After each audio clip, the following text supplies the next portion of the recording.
pero yo estaba hablando peor. Y vuelvo y repito una frase. Señores, recuerden, Juan Mateo funda el taller literario César Vallejo. ¿Qué año fue Mateo? 79. Pues yo llegué en el 84 con Adrián Javier, por ahí, y cuando salimos de ahí, Adrián me dice, Mateo es nuestro segundo padre. Lo dijo ahorita. Bueno, entonces, pues en esa época, esa alianza, esa conexión entre Mayri con René, con Adrián, con Modesto, con Alejandro, con todos nosotros, es esto como una continuación de esa conexión entrañable, y que yo creo que solamente se da ese tipo de conexión a través de la creación, del arte, de la poesía, de la poesía también en pintura, en artes plásticas, porque es también una forma de poesía. Entonces, siguiendo con los, como les decía, con las imágenes de Silvanara, la última vez que vi a René y a Adrián, lo vi precisamente juntos. Fue la última vez que yo vi a Adrián, porque a René luego estuvimos en la Feria del Libro de Madrid, y ahí fue la última vez que vi a René, sí. Pero la última vez que vi a Adrián y a René estaban juntos, porque eran muy buenos amigos, y nos encontramos en Centro Puerta del Libro, en la parte trasera, que ellos iban para la librería y también yo iba para la librería, y entonces nos detuvimos a la entrada, nos detuvimos ahí, y de pronto empezamos a conversar, y conversamos pues rápidamente, como flashes de la vida de cada uno en ese momento. Adrián estaba en Bruselas,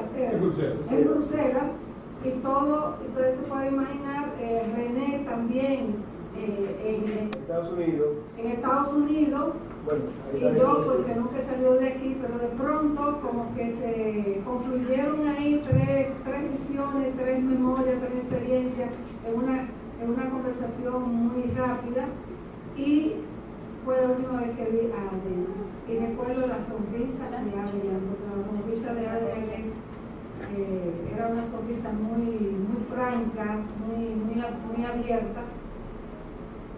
Y qué decirle, de Adrián en cuanto a recreación estuve más cerca que de René, aunque de René teníamos algo en común que fue muy importante. Incluso un libro mío que concursó una vez, Mudanza de los Sentidos, cuando concursó, a mí me comentó una persona, no voy a decir, que alguien no quería premiarlo porque creía que era de René. Porque como teníamos en común, yo soy de Jarabacoa, él es de Constanza.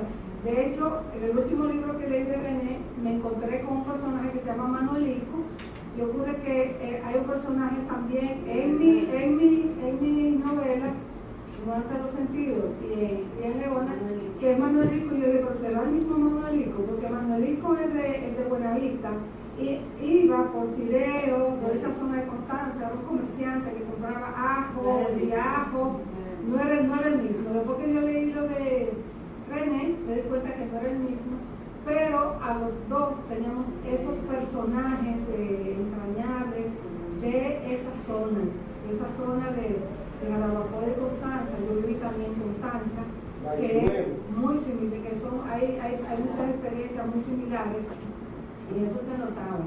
Pero con Adrián tuvimos un tiempo de una amistad muy estrecha. Adrián llegaba a mi casa, los hijos míos era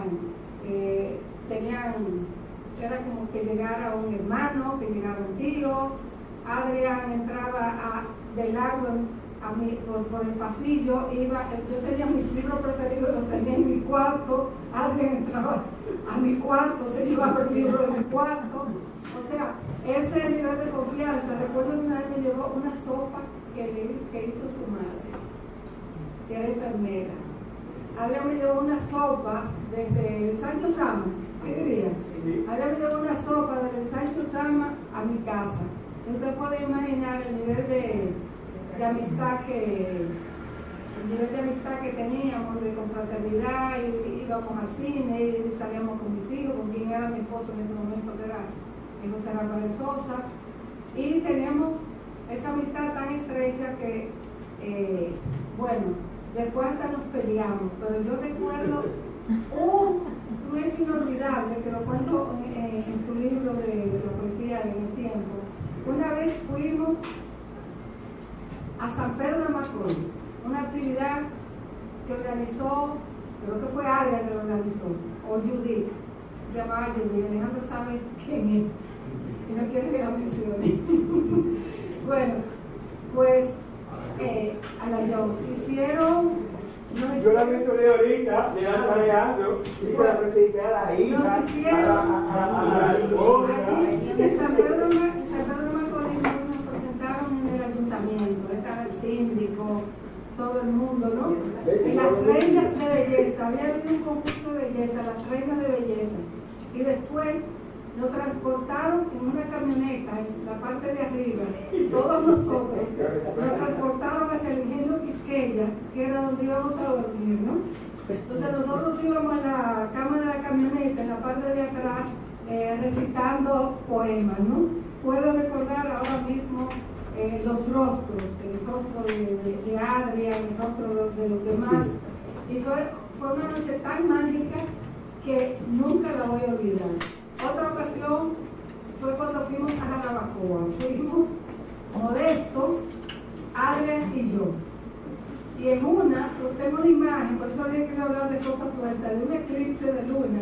Ahí está esta imagen, que cuando llegamos a Jarabacoa, que nos iba a recibir Tati Hernández, porque Tati está en esto de la poesía desde hace mucho, es una promotora. Tati no había llegado y estábamos caminando por una calle de Jarabacoa, cuando acabamos de llegar, y ahí se detiene una persona que resulta que es un primo mío, que yo ni me recordaba de él, y ese primo nos monta en su vehículo y nos lleva a dar un paseo, y vamos a la orilla del río Yaque. Entonces ahí había un jardín como yo nunca he visto. Había una extensión que podía ser, yo la recuerdo como si hubiese sido 1 kilómetro cuadrado de rosas rojas. Porque ustedes saben que la mostaza se cultiva para exacto, ¿no?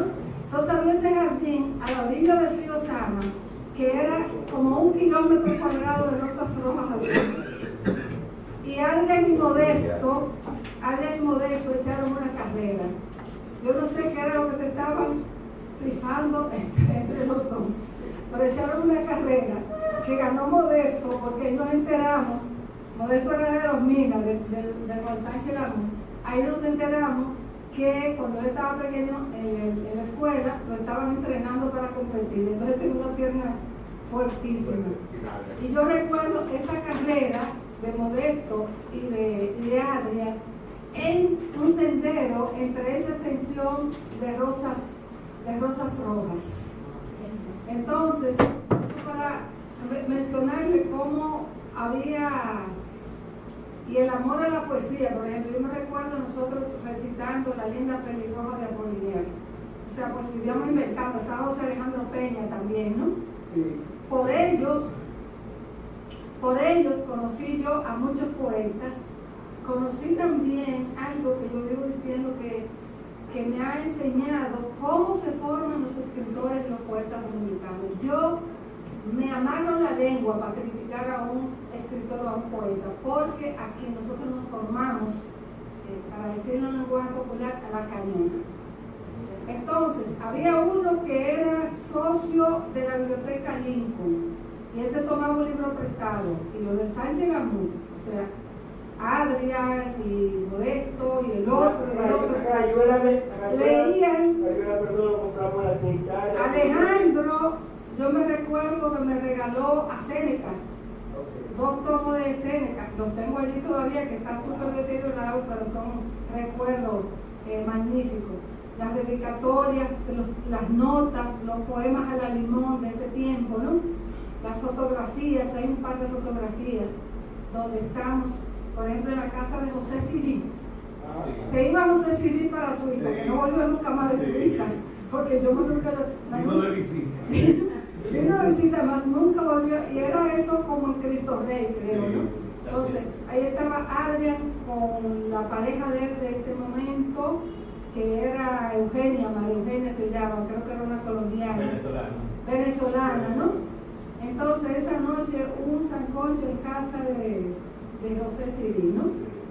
Y la cena que armaban en la casa de Alejandro Santana, con María, que es una chef de primera, son recuerdos gratísimos donde la poesía a mí se me funde con la amistad, tal vez la amistad más pura, independientemente de nuestros defectos, de nuestros errores, pero una amistad muy pura, porque una amistad conducida por la creación, por un espíritu de trascender las miserias políticas, las precariedades económicas, la falta de libros. Eso que yo vi, por ejemplo, en Juan Sánchez que me invitaron ellos a la orilla de esas imágenes, salen en mis libros porque son inolvidables. Era como una iglesia a ruina de una iglesia, ¿no? Desde la cual se sentía la brisa de los Amas y se veía todas las construcciones a la orilla de los Amas. Y ahí yo ver a estos poetas de los Minas, ver a estos poetas, por ejemplo, de Catanga, los Minas y de esa zona, que hacían circular los libros entre ellos. Yo ver a estos poetas leyendo a Apollinaire, leyendo a Paul Eluard, leyendo a los grandes poetas norteamericanos, leyendo a Rimbaud, leyendo a Verlaine, leyendo a Huidobro, leyendo a Alezama Lima, o sea, leyendo la gran poesía sin tener una biblioteca a la cual ir a buscar libros prestados, ¿no? Entonces, eso yo lo recuerdo, lo atesoro como una evidencia de la capacidad de las personas de trascender las condiciones del entorno cuando hay esa llama del espíritu, esa llama del ser, esa imaginación que nos permite sacar de donde no hay, ¿no? O sea, estos poetas leían buena poesía, pero ¿qué hubiese sido? ¿Qué hubiese ocurrido si en los Minas hubiese habido una biblioteca con todos los grandes poetas del mundo que tenemos derecho a tener, porque eso es el acervo de la humanidad, ¿no? ¿Qué hubiese pasado si ese grupo de Juan Sánchez Lamus puede seguir formando otros grupos y pueden cientos de jóvenes leyendo poesía, pudiendo llevarse 10 libros para su casa para leerlo, ¿no? Yo voy a leer un poema que no está publicado, que se llama La música del pensamiento, porque yo creo que eso hay. Toda la creación y toda la imaginación, una suerte de música del pensamiento.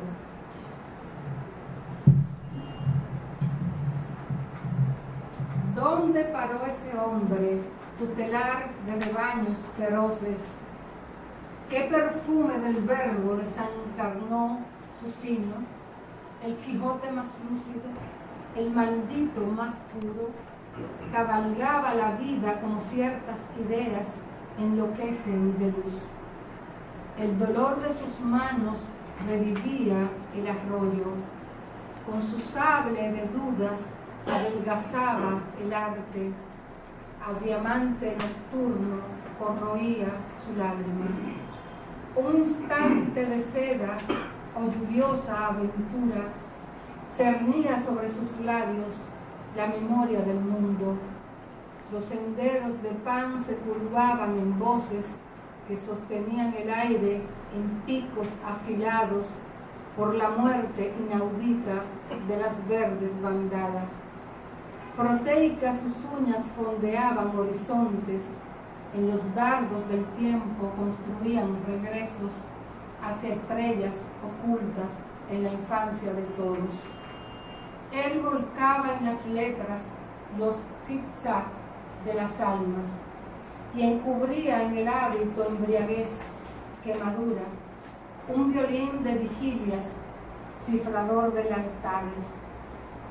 Habitaba un septante en un acantilado, con sus roncos silbidos, con sus cónicas fases, empujaba la dicha, anillaba el ocaso, crepitando albedrío en el mar de la hoguera. ¿Dónde regó ese hombre certidumbres soñadas? ¿Qué canto le encerró en su propio infinito?